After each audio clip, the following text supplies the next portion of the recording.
जय भारत के साथ स्वागत है आप सभी का आपके अपने news channel the CMM news 24/7 पर। तो हेलो दोस्तों, आज तारीख हो चुकी है 29 जुलाई 2021 और दिन हो चुका है गुरुवार। तो सुर्खियों में जानेंगे बहुत ही महत्वपूर्ण नो नेगेटिव कुछ चुनिंदा जेन्युइन खबरें।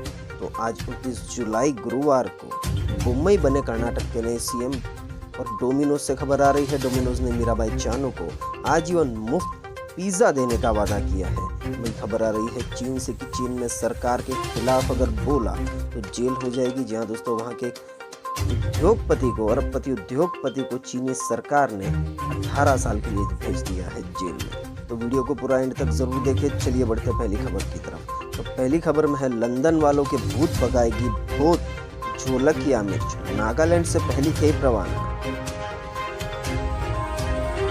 भारत का एक और GI उत्पाद लंदन के बाजारों में आग लगाने को तैयार है। दरअसल दुनिया की सबसे तीखी माने जाने वाली राजा मिर्ची, जिसे भूत झोलकिया भी कहा जाता है, उसकी पहली खेप आज लंदन रवाना हो गई है। भूत झोलकिया मिर्ची को साल 2008 में GI सर्टिफिकेट मिला था। आज गुवाहाटी से रवाना हुई मिर्च की पहली खेप के साथ उत्तर पूर्व क्षेत्र से उत्पादकों के निर्यात को बड़ा पुश मिलने की उम्मीद बन गई है। दरअसल भूत झोलकिया मिर्ची को दुनिया की सबसे तीखी मिर्ची माना जाता है। ये सामान्य मिर्च से 400 गुना ज़्यादा तीखी होती है। भारत में इस मिर्च की खेती असम, नागालैंड और मणिपुर में होती है। मिर्च का तीखापन स्कोवाइल हीट यूनिट यानी SHU से मापा जाता है।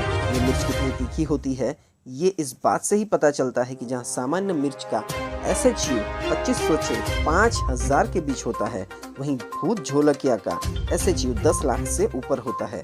भूत झोलकिया सिर्फ खाने के ही काम नहीं आती, वास्तव में ये भूत उतारने के काम भी आती है। दरअसल सुरक्षा एजेंसियों, उपद्रवियों से लेकर आतंकवादियों को काबू करने के लिए मिर्च की ताकत का इस्तेमाल करती है सुरक्षा एजेंसियां। इसके तीखेपन का आंखों आदि पर काफी तेज असर होता है, इसलिए ये घातक ज्यादा नहीं होती। DRDO ने महिलाओं की सुरक्षात्मकता के लिए इस मिर्च की मदद से स्प्रे को भी विकसित किया है। बढ़ते अगली खबर की ओर। सरकारी कर्मचारियों के लिए गुड न्यूज है, इस राज्य में बढ़ाया गया महंगाई भत्ता।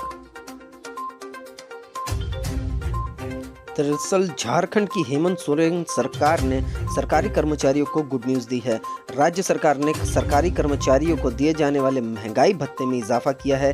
झारखंड सरकार ने इस वर्ष 1 जुलाई से अपने कर्मचारियों का महंगाई भत्ता 17% से बढ़ाकर 28% करने का फैसला किया है।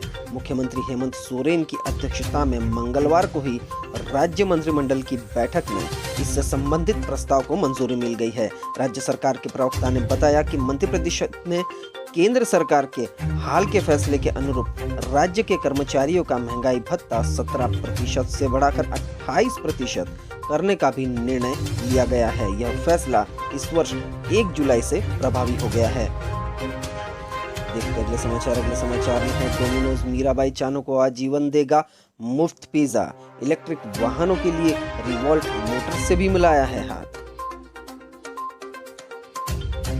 क्विक रेस्तरां चेन डोमिनोज ने ओलंपिक में रजत पदक अपने नाम करने वाली सखोम मीराबाई चानू को जीवन भर के लिए मुफ्त पिज्जा देने की पेशकश की है। मीराबाई ने पदक जीतने के बाद दरअसल कहा था कि वो पिज्जा खाना चाहती है। डोमिनोज ने इससे पहले शनिवार को पदक जीतने के बाद मीराबाई के परिजनों के घर भी पिज्जा भेजे थे। डोमिनोज ने ट्वीट कर कहा कि आपने कहा और हमने सुन लिया। हम कभी नहीं चाहते कि मीराबाई चानू फिर से खाने के लिए प्रतीक्षा करे, इसलिए हम उन्हें जीवन भर के लिए मुफ्त डोमिनोज पिज्जा दे रहे हैं। मीराबाई ने शनिवार को पदक जीतने के बाद एक साक्षात्कार में कहा था कि वह सबसे पहले पिज़्ज़ा खाएगी। उन्होंने कहा था कि पिज़्ज़ा खाए हुए उन्हें काफ़ी समय हो गया है। ट्रेनिंग के चलते वो पिज़्ज़ा नहीं खा पाई थी, इसलिए डोमिनोज ने मीराबाई चानू को जीवन भर मुफ्त पिज़्ज़ा देने का ऐलान किया है। बढ़ते अगली न्यूज की तरफ। अगले न्यूज में है पेगासस जासूसी कांड पर संसद में तनातनी अब आर पार की ओर बढ़ी। 7वें दिन भी विपक्षी दलों का दोनों सदनों में हंगामा। पेगासस जासूसी कांड पर संसद में सरकार और विपक्ष के बीच चल रहा गतिरोध अब ज्यादा गंभीर हो गया है। जासूसी कांड पर एकजुट हुए 14 विपक्षी दलों ने संयुक्त रणनीति के साथ दोनों सदनों में सरकार की आक्रामक मोर्चाबंदी करते हुए भारी हंगामा लगातार 7वें दिन संसद की कार्यवाही बाधित की। लोकसभा में तो विपक्षी सदस्यों ने हवा में पर्चे उड़ाने के साथ ही आसन की तरफ भी उन्हें फेंका। तो पेगासस जासूसी कांड से संसद की कार्रवाई हर रोज बाधित हो रही है। चलिए बढ़ते अगली खबर की ओर। अगली खबर में है पीएम मोदी आज करेंगे शिक्षा क्षेत्र से जुड़े कई बड़े ऐलान। नई राष्ट्रीय शिक्षा नीति के अमल का 1 साल पूरा। या दोस्तों, राष्ट्रीय शिक्षा नीति के अमल को 1 साल पूरा होने के मौके पर प्रधानमंत्री नरेंद्र मोदी गुरुवार यानी 29 जुलाई को देश भर के शिक्षा क्षेत्र से जुड़े लोगों को संबोधित करेंगे। इस संबोधन में शिक्षक, छात्र और अभिभावक सभी शामिल होंगे। इस मौके पर वे शिक्षा क्षेत्र से जुड़े कई बड़े ऐलान भी करेंगे। इनमें सबसे अहम academic bank of credit scheme व स्थानीय भाषाओं में इंजीनियरिंग कोर्सेज का शुभारंभ शामिल है। छात्रों के लिए रोचक स्कीम की भी बात कही गई है। खास बात यह है कि academic bank of credit scheme में पढ़ाई बीच में छोड़ना भी अब बेकार नहीं जाएगा, बल्कि क्रेडिट के रूप में जमा रहेगा। जब भी वो चाहे उसे वहीं से शुरू कर सकेंगे या फिर नए कोर्स के दाखिले में उसका लाभ मिल जाएगा। छात्रों के लिए यह रोचक स्कीम होगी। देखते अगली खबर आ रही है जापान से। टोक्यो ओलंपिक खेलों पर कोविड-19 वायरस का संक्रमण का खतरा। दैनिक संक्रमण रिकॉर्ड स्तर पर पहुंचा। पिछले हफ्ते से ओलंपिक खेलों की मेजबानी करने वाले टोक्यो ने ठीक एक दिन पहले मंगलवार को रिकॉर्ड 2848 संक्रमण के मामले दर्ज किए थे, जो बीती 7 जनवरी को दर्ज किए गए 2520 मामलों के बाद दैनिक संक्रमण के मामलों में सबसे बड़ा उछाल है। मंगलवार को रिपोर्ट किए गए संक्रमण के चलते दैनिक मामलों में राष्ट्रव्यापी संख्या 12 मई के बाद पहली बार 7000 से अधिक हो गई, जो जनवरी की शुरुआत में दर्ज किए गए लगभग 8000 मामलों के रिकॉर्ड के आंकड़े के बराबर है। चलिए देखते अगले समाचार। अगले खबर में है मेडिकल कोटे में आरक्षण लागू करने के लिए पीएम मोदी से मिले ओबीसी सांसद और मंत्री। जहां दोस्तों उत्तर प्रदेश सहित 5 राज्यों में निकट भविष्य में होने वाले विधानसभा चुनाव से पहले मेडिकल में दाखिले की ऑल इंडिया कोटे की सीटों में ओबीसी को आरक्षण देने की मांग तेज हो गई है।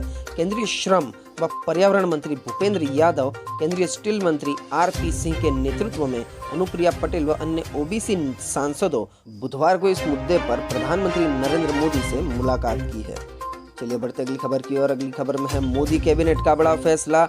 बैंक डूबा तो 90 दिन में ग्राहक को वापस मिलेंगे पैसे। जानिए हर जरूरी जानकारी।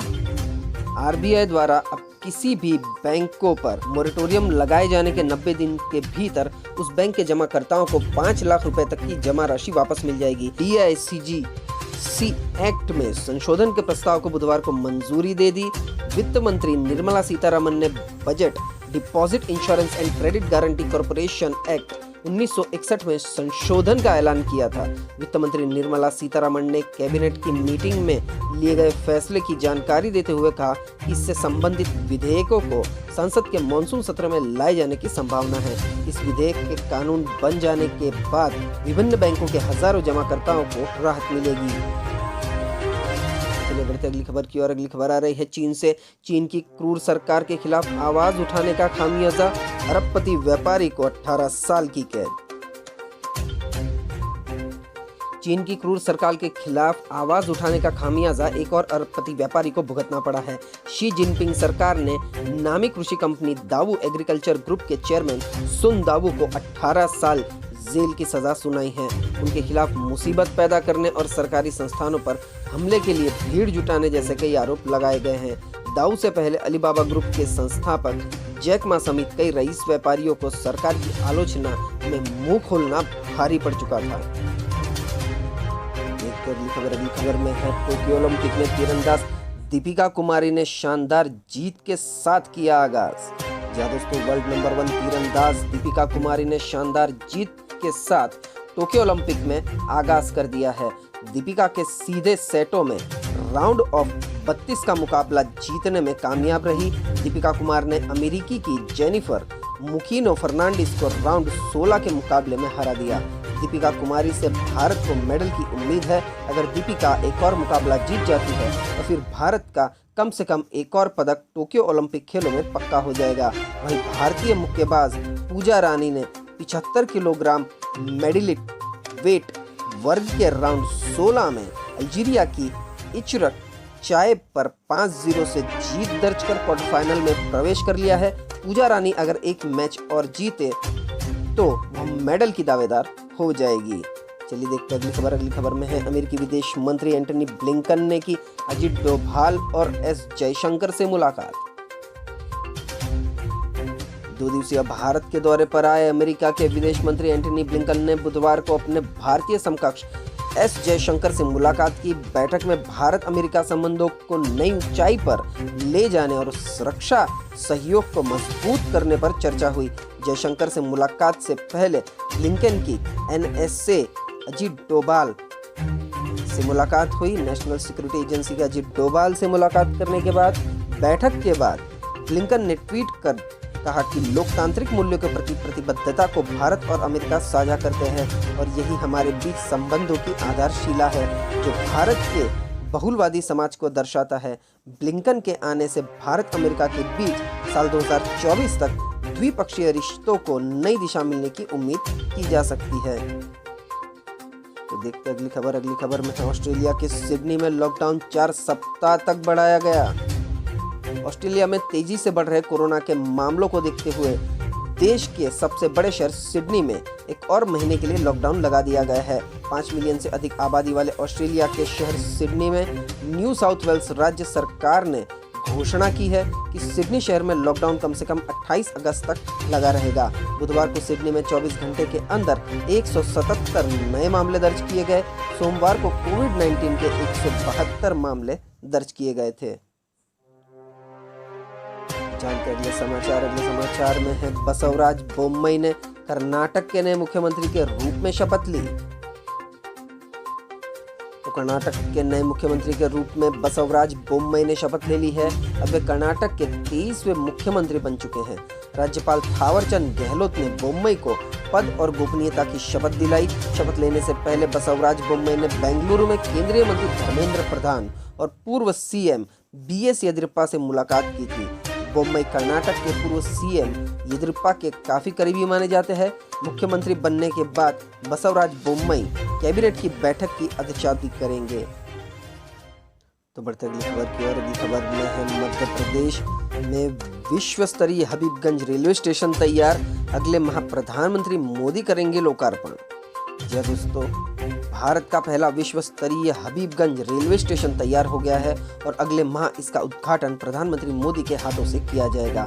हालांकि 16 जुलाई को विश्व स्तरीय गांधीनगर कैपिटल रेलवे स्टेशन का लोकार्पण किया जा चुका है, लेकिन गांधीनगर स्टेशन को रेलवे ने स्वयं तैयार किया है, जबकि हबीबगंज निजी भागीदारी से तैयार किया गया देश का पहला विश्व स्तरीय रेलवे स्टेशन है। चलिए बढ़ते अगली खबर की ओर। अगली खबर में है नॉर्दर्न सेंट्रल रेलवे रिक्रूटमेंट के बारे में। रेलवे में 10वीं पास के लिए अहम पदों पर निकली है भर्तियां। जी हाँ दोस्तों, अगर आप रेलवे में नौकरी की तलाश कर रहे हैं तो आपके लिए शानदार मौका है। Northern central railway Prayagraj Uttar Pradesh ने अप्रेंटिस के पदों पर भर्ती के लिए नोटिफिकेशन जारी किया है। इसके तहत कुल 1664 पदों पर नियुक्तियां की जाएंगी। ऐसे में इच्छुक और योग्य उम्मीदवार अपनी आधिकारिक वेबसाइट rrcpryj.org पर अप्रेंटिस के पदों के लिए भर्ती के आवेदन कर सकते हैं। वहीं इन पदों पर आवेदन करने की प्रक्रिया 2 अगस्त 2021 से शुरू होगी। वहीं आवेदन करने की आखिरी तारीख 1 सितंबर 2021 है। आवेदन करने की लास्ट डेट बीतने के बाद आवेदन पत्र स्वीकार नहीं किए जाएंगे। दरअसल ऑनलाइन आवेदन की प्रारंभिक तिथि 2 अगस्त 2021 है और ऑनलाइन आवेदन की अंतिम तिथि 1 सितंबर 2021 रखी गई है। नॉर्थ सेंट्रल रेलवे की ओर से जारी नोटिफिकेशन के मुताबिक अप्रेंटिस के पदों पर आवेदन करने वाले उम्मीदवारों को 10वीं कक्षा पास होने के साथ साथ ITI प्रमाण पत्र होना चाहिए। वहीं वेल्डर, वायरमैन और कारपेंटर के लिए 8वीं कक्षा और ITI ट्रेड सर्टिफिकेट होना चाहिए। एजुकेशन क्वालिफिकेशन से जुड़ी ज़्यादा जानकारी के लिए अभ्यर्थियों को आधिकारिक वेबसाइट पर विजिट करना होगा। चलिए देखते हैं अगली खबर। अगली खबर में है महाराष्ट्र में बाढ़ की त्रासदी। सातारा में पीड़ितों को मरहम लगाने पहुंचे पूर्व सीएम फडणवीस। जमीन पर बैठकर खाया खाना, कहा हर संभव मदद भी करूंगा। नेता विपक्षी देवेंद्र फडणवीस और भाजपा नेता प्रवीण दारेकर बुधवार से महाराष्ट्र के बाढ़ प्रभावित इलाके का दौरा कर रहे हैं। इसी कड़ी में दोनों नेता पश्चिमी महाराष्ट्र के सातारा के पाटण तालुका के अम्बेघर और मोरगिरी गांव में पहुंचे थे। अम्बेघर और मोरगिरी में 23 जुलाई को भूस्खलन से 15 लोगों की मौत हो गई थी। इन गांवों के नागरिकों के लिए एक सरकारी स्कूल में शेल्टर होम तैयार किया गया है। पूर्व सीएम फडणवीस मोरगिरी गांव के स्कूल में पीड़ितों से मिले और उन्हें हर संभव मदद का वादा भी किया। यहाँ पीड़ितों से मुलाकात के दौरान दोपहर हो चुकी थी और इसी बीच उनके लिए खाना आ गया। इसके बाद फडणवीस ने भी उनके साथ बैठकर खाना खाने की इच्छा जताई और देवेंद्र फडणवीस और भाजपा नेता प्रवीण दारेकर ने जमीन पर बैठकर लोगों के साथ खाना खाया और सहानुभूति दी। तब जानते हैं कैसी रही सर्राफा बाजार की चाल, क्या रहा सोने चांदी का हाल। तो सोने के दामों में आई नरमी का असर आखिरकार गिरावट के साथ दिखाई दिया है। आखिरी कारोबारी सत्र में सोने में अच्छी खासी गिरावट आई है। वहीं चांदी की चमक भी फीकी पड़ गई है। चांदी में सोने से भी ज्यादा गिरावट दर्ज हुई है। वहीं बुधवार को अंतर्राष्ट्रीय बाजार में भी सिल्वर फ्यूचर में बड़ी गिरावट देखी जा रही है। अगर क्लोजिंग के बाद मौजूदा कीमतों को देखें तो वैश्विक बाजार में बहुमूल्य धातुओं की कीमतों के कमजोर होने के बीच दिल्ली सराफा बाजार में सोना 123 रुपए की गिरावट के साथ 46,505 रुपए प्रति 10 ग्राम पर बंद हुआ। सोने का पिछला बंद भाव 46,628 रुपए प्रति 10 ग्राम था। चांदी भी 206 रुपए की गिरावट के साथ 65,710 रुपए प्रति किलोग्राम रह गई। इसका पिछला बंद भाव 65,916 रुपए था। तो जानते हैं अगले 24 घंटे के भारत के मौसम का पूर्वानुमान आखिर क्या कहता है। अगले 24 घंटे के दौरान गंगीय पश्चिम बंगाल, झारखंड के कुछ हिस्सों, दक्षिण बिहार, पंजाब के कुछ हिस्सों, हरियाणा, दिल्ली, उत्तर प्रदेश, ओडिशा के कुछ हिस्सों, छत्तीसगढ़, पूर्वी मध्य प्रदेश और कोंकण और गोवा के कुछ हिस्सों में हल्की से मध्यम बारिश पर भारी बारिश हो सकती है। पूर्वी राजस्थान, पूर्वी गुजरात के कुछ हिस्सों, कर्नाटक, केरल, विदर्भ, सिक्किम, उप हिमालयी पश्चिम बंगाल, असम, मेघालय, अरुणाचल प्रदेश, नागालैंड और अंडमान निकोबार द्वीप समूह के कुछ हिस्सों में हल्की से मध्यम बारिश के साथ कुछ स्थानों पर तेज बारिश हो सकती है। राजस्थान के पश्चिमी भाग, सौराष्ट्र और कच्छ, पश्चिमी मध्य प्रदेश, मराठवाड़ा के कुछ हिस्सों, आंतरिक कर्नाटक, मध्य महाराष्ट्र, तमिलनाडु और लक्षद्वीप में हल्की बारिश संभव है।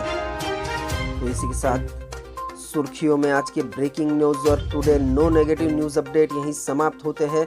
वीडियो को पूरा देखने के लिए आप सभी का बहुत बहुत धन्यवाद। देश और दुनिया की खबरों के लिए सब्सक्राइब कीजिए द CMM न्यूज 24/7 को और बेल आइकन को भी प्रेस कर दीजिए ताकि हर रोज न्यूज की नई अपडेट और नोटिफिकेशन सबसे पहले सुबह सुबह आपके मोबाइल पर मिल जाए।